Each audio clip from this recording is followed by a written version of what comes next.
자, 우리 옆에분들과 인사하겠습니다. 오늘 정말 잘 오셨습니다. 은혜 받기 원합니다. 네, 감사합니다. 여러분 지금 에어컨을 좀 안 트는 것 같은데요. 이렇게 너무 이렇게 덥게 느껴지면요, 그 사모님을 한번 째려보시면 돼요. 사모님을 째려보면 이렇게 에어컨 틀고서 이렇게 시원하게 할 테니까요.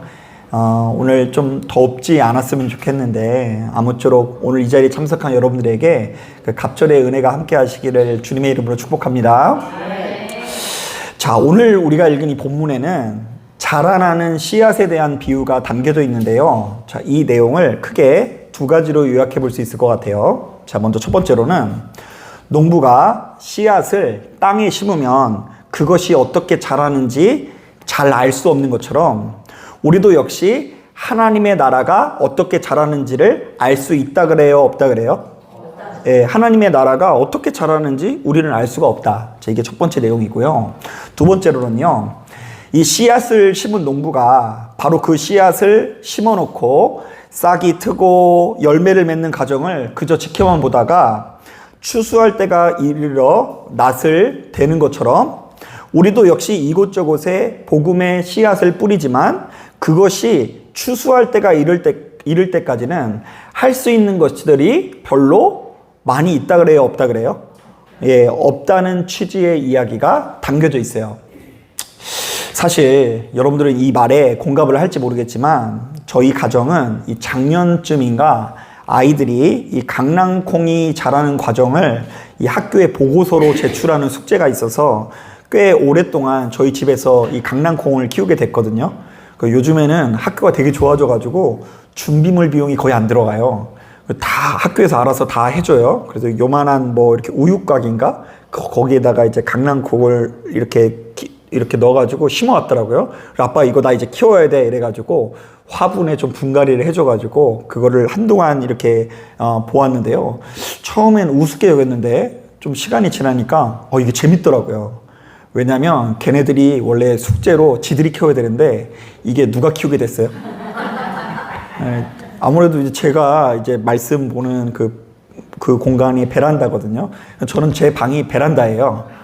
그 안방은 사모님 방, 그리고 애들 방 하나씩 주고 이제 저는 이제 베란다에서 앉아가지고 그 소파처럼 이렇게 깔아놓고 책도 보고 강낭콩도 보고 이렇게 하면서 보는데요. 이게 매일 조금씩 변해요. 그리고 어릴 때는 얼마나 부쩍부쩍 크는지 어제 모양이 다르고 오늘 모양이 다르는데 이게 팍 자라다가 이 결정적인 순간에 얘네들이 이제 결실을 하게 되는데 하필이면 저희 집이 동양이어가지고 열매가 코딱지만 해가지고 먹지는 못했거든요. 남양이어야지 잘 자란다고 하더라고요. 그런데 어찌됐건 얘네가 이 씨앗부터 시작해가지고 이렇게 우거지는 과정을 보고 결실하는 과정을 보니까 참 그 과정이 감동이더라고요. 그리고 나중에 비실비실 해가지고 죽을 때가 되니까 좀 아쉽기도 했어요. 자, 저는 이런 점에서 생명은 그 자체로 신비라는 생각이 드는데요. 자, 이때 이 신비라는 말은 크게 두 가지 의미가 담겨 있어요. 자, 첫째, 나는 그것이 어떻게 자라나는지 알 수 있다, 없다? 없다. 이게 신비예요. 그리고 두 번째로는요, 나는 그것이 자라는 데 있어서 할 수 있는 것이 별로 없다라고 고백하는 것이 신비입니다. 자, 그런데 이것은 엄연히 따졌을 때 강낭콩이 자라는 과정뿐만 아니라 우리 삶 곳곳에서 경험하게 되는 현상인데요. 이 신비는 사실은 여러 곳에서 볼 수 있는 현상인데요. 자, 일단 우리가 한 사람의 부모로서 자녀가 어떻게 나고 자라는지 완벽하게 알 수 있어요, 없어요? 없어요. 이거 너무 신기하지 않아요? 제가 요즘에 그 태성이가 이제 엄마만큼 좀 자라가지고 이렇게 있는 거 보면은 너무 신기해요. 그래서 제가 물어봤어요. 태성아, 너 어디서 왔냐? 그러니까 무슨 말을 하나 아빠가. 그런데 진짜 저는 궁금할 때가 있어요. 야, 너 어디서 와가지고 이렇게 사람이 됐지? 어렸을 때만 하더라도 나긴 났는데 얘가 그냥 강아지였거든요. 배고프면 울고, 그리고 뭐 기저귀에다가 오줌 싸면 울고. 그런데 이게 어느덧 이렇게 자라가지고 정말로 별거 아닌 거 가지고 수빈이랑 지지고 볶는 거 하는 거 보니까 이제 인간이 됐어요. 그래서 그 과정을 보면서 너무 신기해가지고 너 어디서 왔니? 이렇게 제가 묻게 되는데요. 제가 왜 그런 얘기를 하냐면 이 자녀가 어디서 와서 어떻게 자랐는지 잘 모르겠는 것 같고요. 또한 자녀가 성장하는 과정에서 우리가 할 수 있는 것이 별로 없다라는 것을 우리가 수시로 느끼죠. 특히 이 아이가 아픈 와중에 해줄 수 있는 게 없어요. 그냥 그 진통제의 힘으로 이 버텨야 되는 순간들을 많이 마주하게 되고요. 그리고 저 같은 경우는 이제 말씀을 준비하면서 생각해 보니까 우리 딸이 초등학교 들어갔을 때 얘가 너무 내성적이어가지고 말을 못 하는 거예요. 화장실에 가고 싶으면 손을 들어야 되는데 손을 못 들어. 이게 너무 부끄러워하고 숨으려고만 하고 이러니까 너무 속상한데 아빠가 가서 대신 손 들을 수 없잖아요. 그래서 뒤에서 묵묵히 기다려주면서 기도할 수밖에 없는데, 이런 과정에서 자녀가 우리에게 찾아와서 자라난다라는 것 자체가 신비라는 생각이 들어요. 저는 이제 겨우 6학년까지 키운 것도 신비처럼 느껴지는데, 여러분들은 얼마나 저보다 더 대단한 신비를 경험하고 계세요? 우리 정현도 권사님도 신비를 경험하고 계시죠? 아드님을 두 분씩이나 가지고 계셔가지고 이렇게 그 신비를 경험하게 된 거죠. 자, 그리고 한치 앞을 모르는 우리들은요, 별개 다 신비인데요. 자, 어떻게 해야 우리가 부자가 되고 우리의 살림살이가 나아지는지 우리는 사실 알 수가 있어요, 없어요? 없어요. 그게 우리 뜻대로 안 돼요. 최근에 그 어떤 분들한테 재밌는 이야기를 들었는데요. 자, 이분이 결혼하면서 양가에서 어렵사리 모아가지고 1억 좀 넘는 가격으로 인천에 집을 샀대요. 자, 그런데 그때 때마침 그 시기가 딱 좋아가지고 그 1억 넘는 금액으로 집을 샀는데 집이 3억이 됐대요. 아유, 할렐루야. 대단하죠? 그런데 그 3억이 됐는데 그걸 가지고 그냥 인천이 살기도 싫고, 그래서 뭘 별 계산 없이 100곳에 신도시가 생긴다니까 분양이나 받자 해서 3억으로 100곳에 와서 분양을 받았는데 그게 지금 6억이 됐대요. 참 쉽죠? 돈 모으려고 절약을 했어요, 안 했어요? 절약한 적도 없고요. 돈을 모으려고 열심히 뭐 특별히 노력한 것도 아니에요. 그냥 저랑 비슷한 나이에 술술 풀려서 진짜인지 아닌지는 모르겠지만 어느 정도 자산을 잃어가지고요, 또 다른 투자처를 물색하고요, 나름대로 안정적으로 사는 것 같아서 믿음 생활은 안 하고 있지만 이 좋아 보이는 부분이 있더라고요.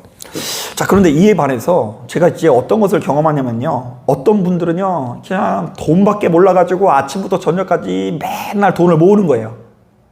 자, 일평생 절약하면서 치킨 한 번도 안 먹고 삼겹살도 안 먹고 이 돈을 벌벌 떨면서 돈을 모았어요. 그런데 1억이 6억 되기는커녕 1억이 1000만 원이 되고 1억이 100만 원이 되고, 심지어 이상하게 내가 열심히 살았는데 남는 게 뭐밖에 없어요?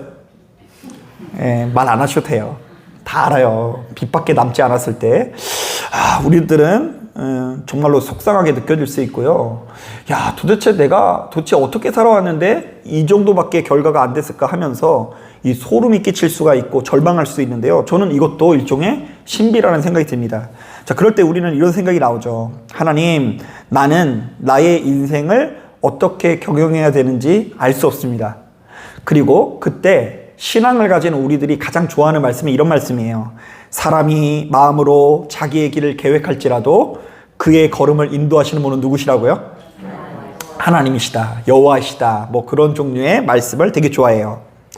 자, 그런데 오늘 우리가 읽은 본문을 보니까 예수 믿는 우리들은 이 땅에 도래할 하나님의 나라를 이러한 자세로 대해야 된다라고 경고하는데요. 이른바 하나님의 나라가 어떻게 자라는지 우리는 알 수 없다라는 것을 스스로 인정해야 된다는 것이고요. 자, 그것이 자라고 성숙하는 데 있어서 내가 할 수 있는 것도 별로 없다라는 것을 인정해야 된다는 이야기예요. 자, 한번 따라해 보겠습니다. 우리는 하나님의 나라가 어떻게 자라는지 알 수 없다. 한번 따라하겠습니다. 하나님의 나라가 자라고 성숙하는 데 있어서 내가 할 수 있는 것은 별로 없다. 예, 그런 사람들은 아마 이런 고백이 나올 거예요. 이 일은 하나님께서 하셨습니다. 이 일은 하나님께서 하셔야 될 줄로 믿습니다. 자, 돌이켜보면 저도 역시 한 사람의 평범한 목사로서 도대체 여기 계신 성도님을 제가 어떻게 만나게 되었고 이 성도님들이 저희 교회 나와서 뭐 때문에 이렇게 은혜를 받으시는지 도무지 이해하기 어려울 때가 있어요. 아니, 제가 우리 선호 지사님을 어떻게 만나게 됐죠? 네? 제가 우리 전순희 권사님을 어떻게 만나게 됐냐고요. 뭐 성이 똑같은 것도 없고 지역도 비슷한 것도 없고, 아니 우리가 서로 각자 그냥 막 살아가다가 이렇게 예진교회라는 곳에 나와가지고 한 교회 안에서 형제요 자매가 된 게 너무 신기하지 않아요? 이게 참 신기한 일이에요. 그리고 이번 주 주일날 성도님들이 은혜가 받으셨다는 얘기 굉장히 많이 들었거든요. 아, 걱정이에요. 그래서 주일날 다 돌아오는 주일이 또 걱정이에요. 또 더 은혜가 돼야 되는데. 근데 어쨌든 지난 주일에 은혜를 받으셨나 봐요. 주께서 내게 줄로 재어준 구역은 아름다운 곳에 있으며. 그런데 이제 그 동일한 말씀을 듣고 이제 은혜를 받았다라는 것도 참 너무 신기해서 저도 이런 얘기를 합니다. 이 일은 하나님께서 하셨습니다. 이 일은 하나님께서 하셔야 성도들이 은혜 받을 수 있습니다. 이런 고백이 절로 나와요. 자, 그런데 최근에 이런 점에서 참 재밌는 간증을 들었는데요. 어떤 목사님이 주일 설교를 앞두고 이제 사모님이랑 심하게 부부싸움을 했대요. 제 얘기 아니에요. 제가 돌려서 얘기하는 줄 아는데 제 얘기는 아니에요, 진짜로. 근데 이 목사님이 그냥 사모님이랑 싸운 게 아니라 아주 팍 터지게 싸웠대. 더 이상 설교를 할 수 없을 정도로 이제 교회가 떠나가라 막 싸운 거예요. 이판사판 공사판으로 싸우고 났는데, 그런데 이제 그래도 시간이 흘러서 11시가 딱 돼가지고 예배를 드려야 되는데 아무래도 마음이 안 올라와서 이제 그 교회에서 사임할 마음을 가지고 나 이제 목회 못하겠다. 그래서 성도들한테 솔직하게 얘기했대요. 여러분, 제가 오늘 부부싸움을 너무 심하게 해서 오늘은 도저히 설교를 할 수가 없습니다. 이러고 자, 기도하겠습니다. 그러면 다음에 주기도문을 하고 그냥 나가버리셨대요. 평상시에는 원래 이제 축도하고서 끝나잖아요. 뭐 순서도 여러 가지가 있고. 근데 설교 올라가가지고 부부싸움에서 못하겠습니다 하고서 축도하고 나갔어요. 근데 이분은 이제 내가 이제 교회에서 잘리겠구나, 나는 이제 끝났다, 이렇게 생각을 했는데 성도들이 너무 크게 은혜를 받더래요. 설교가 짧아서 뭐 그런 것도 있지만 그걸 떠나서 나도 부부싸움하고 왔는데 나도 부부싸움하고 있는 그 부부가 너무 많아가지고 거기 있는 분들이 너무 공감을 받고, 야, 우리는 부부싸움을 해놓고 그냥 대표기도 하려고 그냥 뻔뻔하게 앉아있는데 목사님은 저렇게 정직하시구나 해가지고 더 크게 은혜 받아가지고 그 목사님이 더욱 강건하게 목회를 했대요. 자, 그때 우리는 이런 고백이 나오죠. 이 일은 하나님께서 하셨습니다라는 고백이 저절로 나오는 거예요. 이게 신비해요. 자, 그런데 예수 믿는 우리들은 하나님의 나라가 바로 이러한 특징이 있다는 걸 깨닫고 수시로 오늘 본문 가운데 담겨있는 내용을 되새겨야 돼요. 나는 하나님의 나라가 어떻게 자라는지 알 수 없다. 그리고 볼 수 없다. 그 눈으로 확인하면 되는데 확인이 안 된다는 거예요.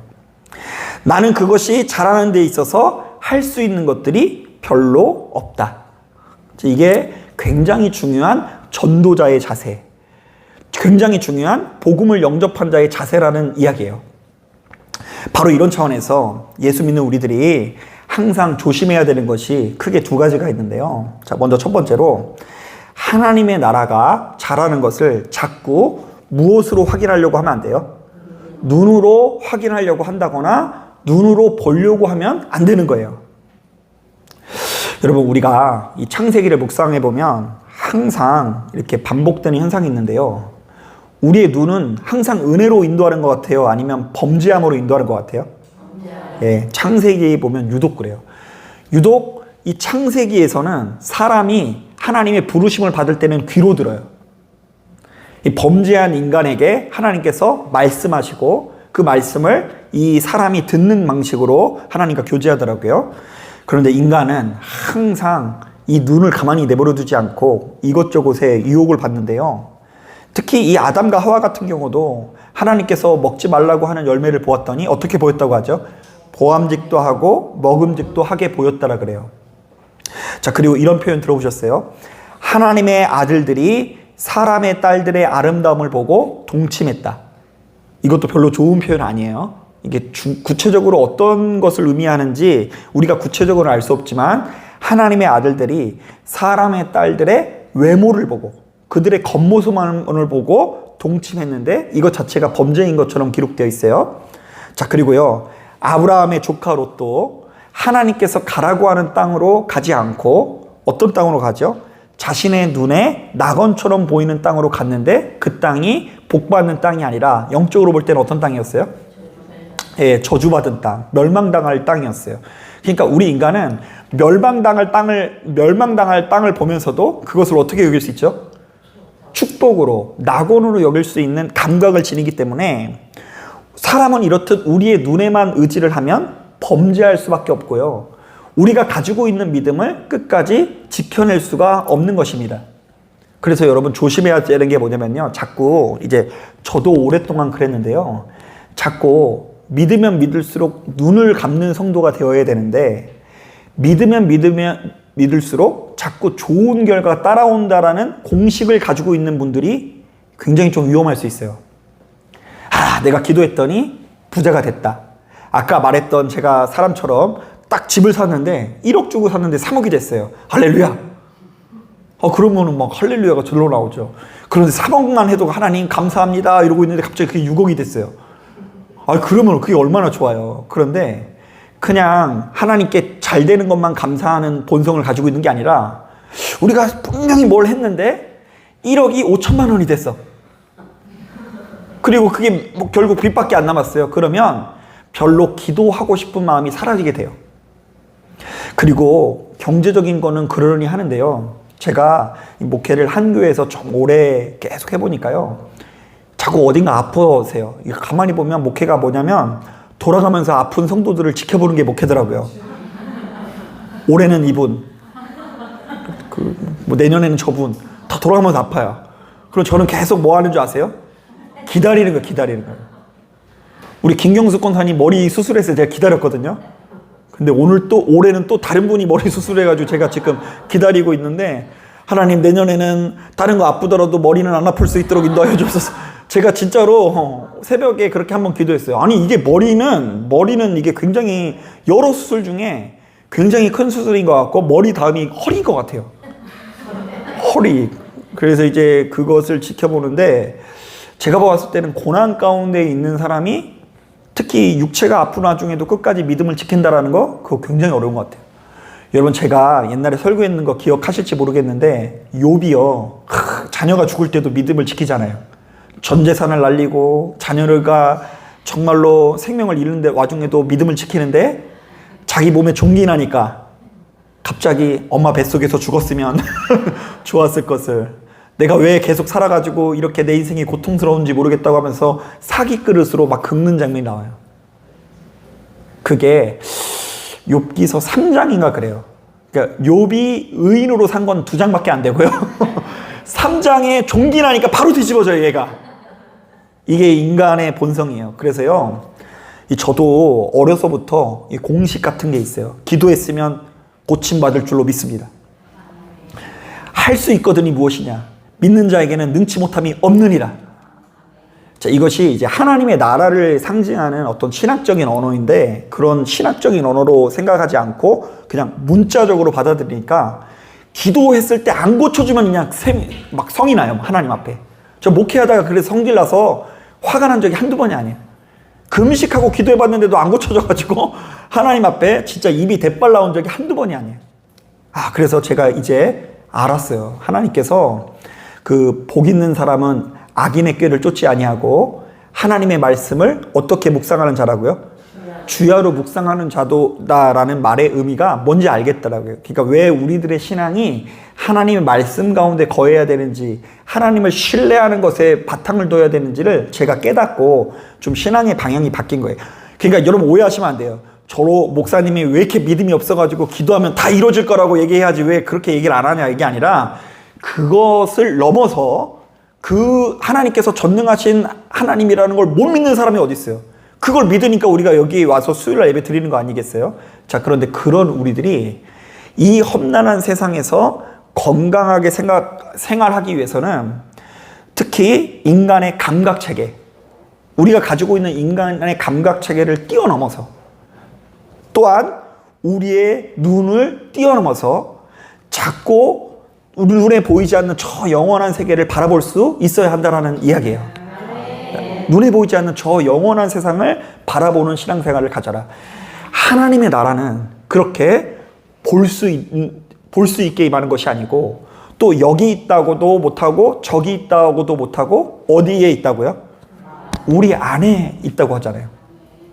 여러분 이 말의 의미를 깨닫고 다시 한번 말하지만 지나치게 눈에 보여지는 것에 의지하지 않았으면 좋겠어요.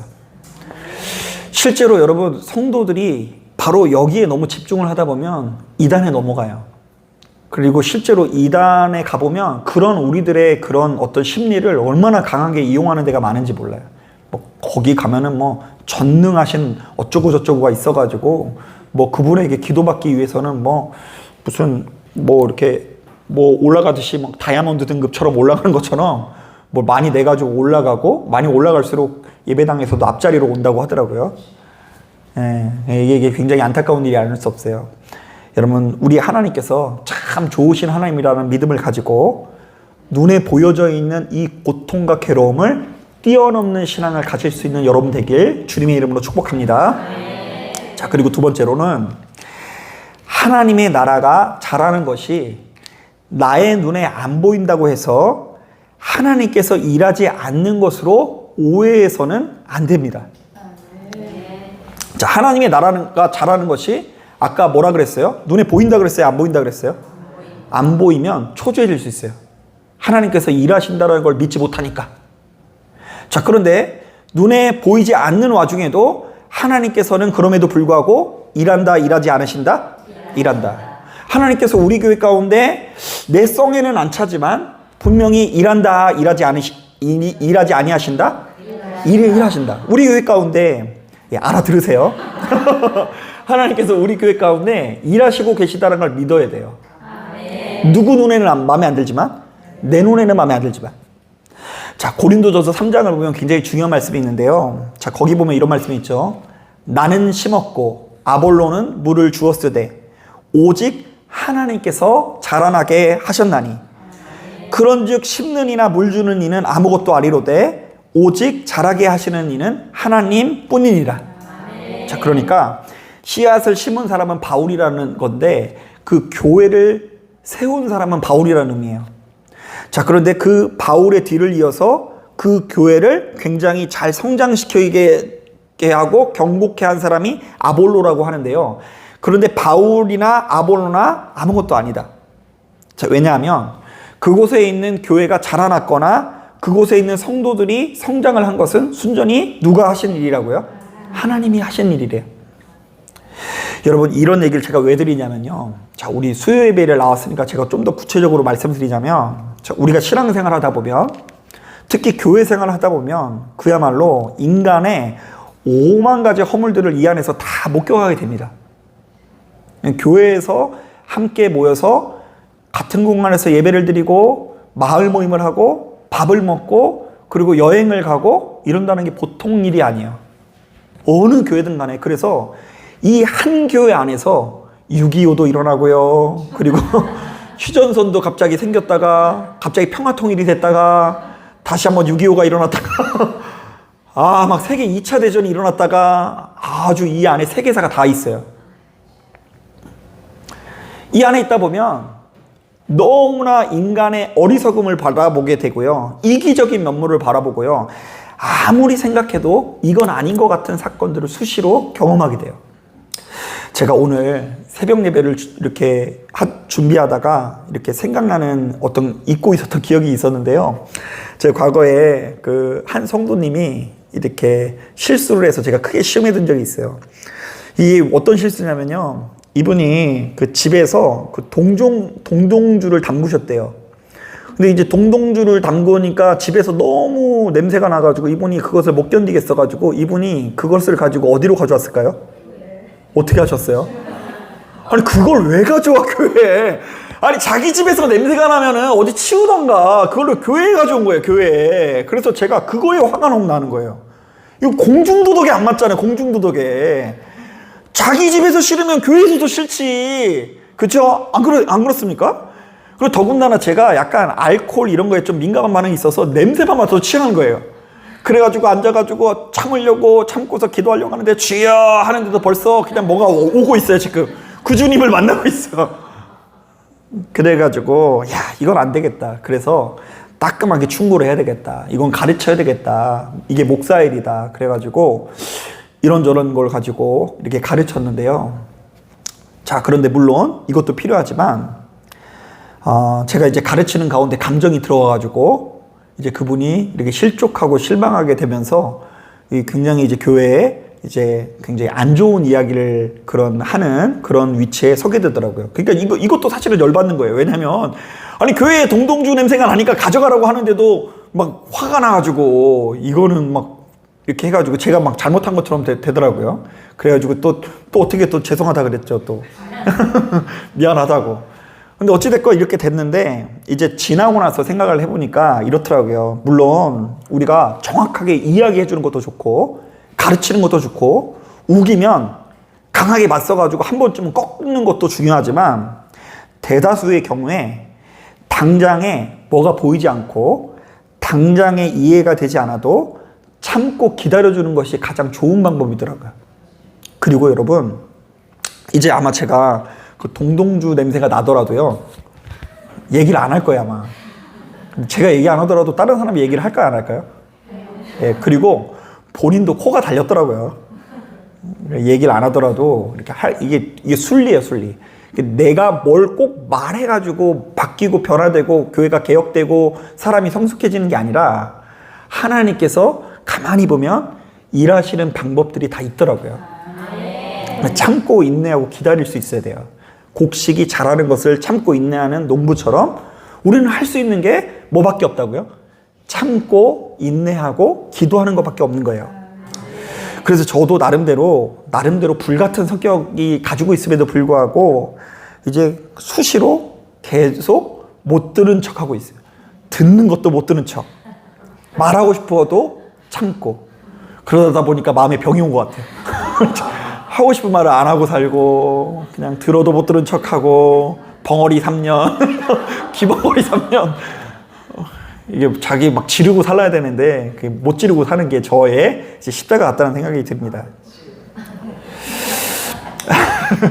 그런데 어찌됐건 뒤에서 이제 어떻게 보면 조금 한 발자국 떨어져서 어떤 문제의 본질을 뜯어고치지 않고 피하는 것처럼 인내하면서 기도만 하는데요. 자, 그런데 바로 이때 도리어 하나님께서 역사하사 제가 직접 손에 메스를 들고 이것저것 잘라냈을 때보다 훨씬 더 좋은 결과가 나타나더라고요. 그러니까 여러분 자꾸 눈에 거슬린다고 해서 뭔가 그 사람이 망할 것 같은 마음이 들 수도 있고 때로는 이러다가는 하나님께서 일하시는 게 하나도 안 보여서 우리 교회가 망하는 것처럼 보일 수 있거든요. 자, 그런데 그 불안한 와중에 눈을 가지고 있고 육신의 옷을 가지고 있는 나는 불안할지 모르겠지만 그 와중에 하나님께서 일을 하신다 안 하신다? 예, 하신다. 자, 사랑하는 여러분, 그러므로 하나님의 일을 하면서 너무 지나치게 눈으로 보려고 하지도 마시고요. 또한 잘하는 것이 안 보인다고 해서 초조해하지 마시길 바랍니다. 이것은 이제 교회뿐만 아니라 이제 모든 곳에 적용할 수 있는 문제예요. 가정에서도 이 가정이 왜 이렇게 하나님의 뜻대로 안 될까? 그리고 나는 이렇게 평생 기도했는데 뭔가 이렇게 열매가 안 보일까? 이 초조함에 이렇게 시달려가지고 자꾸 이런저런 방법을 취하다가 도리어 망하게 되는 경우가 많이 있어요. 그 씨앗을 심었으면 기다려야 되는데 못 기다리는 거예요. 그래서 갑자기 또 다시 한번 파보는 거예요. 또 파봐가지고 이게 뭐가 있나 다시 넣고 그리고 나서 이제 물을 줬는데 아무리 봐도 좀 부족한 것 같아요. 그럼 물을 더 주기도 하고 그리고 뭐 뿌리를 좀 건드려 보고 막 이러면은요 이 씨앗이 좋아할 것 같아요. 아니면 못 살겠다 이러면서 죽을 것 같아요. 죽어요. 반드시 죽게 돼 있어요. 그래서 오늘 본문을 통해서 이 농부가 심는 씨앗을 통해서 자라나는 복음에 관한 메시지를 전하고 있는 것 같아요. 그러니까 여러분 신앙의 체질을 바꿔서 자꾸 수시로 보려고 하지 마시고 확인하려고 하지 마시고 어디 가서 자랑하려고도 하지 마세요. 가만히 보면 간증한다고 해서 들어보면 자랑인 경우가 되게 많아요. 그죠? 누가 막 간증하는 거 들어보면 다 잘난 척이야. 뭐 잘난 척이고 뭐 자녀가 잘 되고 뭐 누가 잘 되고 이런 거예요. 그거 동일하게 경험한 사람 입장에서는 간증인지 모르겠지만 그런 응답이 오지 않는 사람들한테는 때로는 폭력일 수도 있더라고요. 그러니까 여러분 오히려 잘 나가고 대단하는 것 같을 때도 오히려 함구할 수도 있어야 돼요. 혼자 막 1시간 동안 하나님께서 자신의 삶에 얼마나 역사했는지 막 앉혀놓고 5명한테 막 떠들면은 그 5명이 그 사람 없을 때 욕하는 거 아세요? 도리어 그렇게 아름답게 안 봐요. 그러니까 센스가 좀 있으셔야 돼요. 신앙의 체질을 바꿔서 자꾸 눈을 뭘 보려고 하거나 자랑하려고 하지 마시고 오히려 눈을 감고 뭘 하라고요? 참고 인내하면서 기도하시는 거예요. 그리고 눈에 보이지 않는다고 해서 초조해하지 마시고 하나님께서 지금도 역사하사 일하고 계시다라는 것을 믿어야 되는데요. 이게 중요한 이유는 뭐냐면 예수께서 이 땅에 오셨을 때 성경은 의외로 그분의 이름이 무엇인지를 우리에게 제시해요. 예수께서 이 땅에 오셨을 때 그분의 이름이 우리에게 뭐라고 소개되고 있느냐? 임마누엘. 임마누엘이 뭐예요? 하나님께서 우리와 함께 하심이라. 예수께서 이 땅에 오신 증표가 뭐라고요?